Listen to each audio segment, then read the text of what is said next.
Iran और Israel के बीच जारी संघर्ष जग जाहिर है। 5 दिन पहले ईरान ने इजरायल पर कई ड्रोन और मिसाइल दागे, जिसके बाद बीच बचाव में मिडिल ईस्ट और यूरोपियन देश आगे आए। अमेरिका, ब्रिटेन, फ्रांस ने इजरायल का समर्थन दिया, लेकिन आगे होने वाले युद्ध से अपना हाथ पीछे खींच लिया। लेकिन अब इजरायल ने जंग का ऐलान कर दिया है। इजरायल ने ईरान पर शुक्रवार सुबह करीब 6 बजे मिसाइल और ड्रोन से हमला किया है। अमेरिकी अधिकारियों के हवाले से इसकी जानकारी दी गई।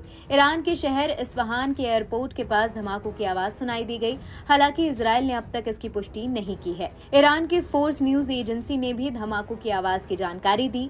Flight tracking website flight radar के मुताबिक धमाकों के बाद ईरानी एयर स्पेस से कई फ्लाइट्स को डाइवर्ट कर दिया गया है। CNN न्यूज के मुताबिक करीब 8 विमानों का रास्ता बदलने की खबर है। इस्फहान वही प्रांत है जहां ईरान की कई न्यूक्लियर साइट्स मौजूद हैं। नाटोजन ईरान के यूरेनियम प्रोग्राम का मुख्य हिस्सा है। इससे पहले 14 अप्रैल को ईरान ने इजरायल पर 300 से ज्यादा मिसाइल और ड्रोन से हमला किया। इस दौरान उन्होंने इजरायल के नेवातिम एयर स्पेस को टारगेट किया था, जहां कुछ भी नुकसान होने की खबर की जानकारी नहीं है। हालांकि इजरायल, अमेरिका, फ्रांस और ब्रिटेन की मदद से ईरान के 99% हमले को रोकने में कामयाब रहा।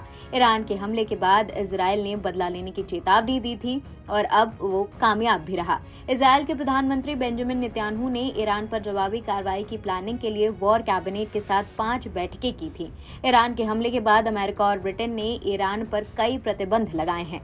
अमेरिका के वित्तीय मंत्रालय ने विदेशी संपत्ति नियंत्रण कार्यालय ने इसकी जानकारी दी। इस कार्रवाई में ईरान में 16 लोगों और 2 संस्थानों को लक्षित किया है, जो 13 अप्रैल को इजरायल पर हुए हमलों में इस्तेमाल किए गए ड्रोन को चलाने वाले इंजन के उत्पादन से जुड़े हैं। वहीं ब्रिटेन ईरान के ड्रोन और बैलिस्टिक मिसाइल उद्योगों से जुड़े कई ईरानी सैन्य संस्थानों, व्यक्तियों और निकायों को निशाना बना रहा है। जर्मनी और ब्रिटेन ने हमले के बाद इजरायल से संयम रखने की अपील की और चेतावनी दी कि ईरान के खिलाफ कोई भी कार्रवाई मध्य पूर्व को बड़े युद्ध की तरफ ले जा सकती है। अमेरिकी राष्ट्रपति जो बाइडेन ने नेतन्याहू को साफ कहा था कि अगर ईरान पर हमला होता है तो अमेरिका इसमें इजरायल की मदद नहीं करेगा। हालांकि इजरायल की इस मुद्दे पर एक राय है कि हमले के बाद ईरानियों को छोड़ा नहीं जाएगा। दूसरी तरफ अमेरिका और ईरान की दुश्मनी भी जग जाहिर है, लेकिन इन दिनों अमेरिका में रह रहे लोग ईरान के समर्थन में उसी का झंडा जला रहे हैं।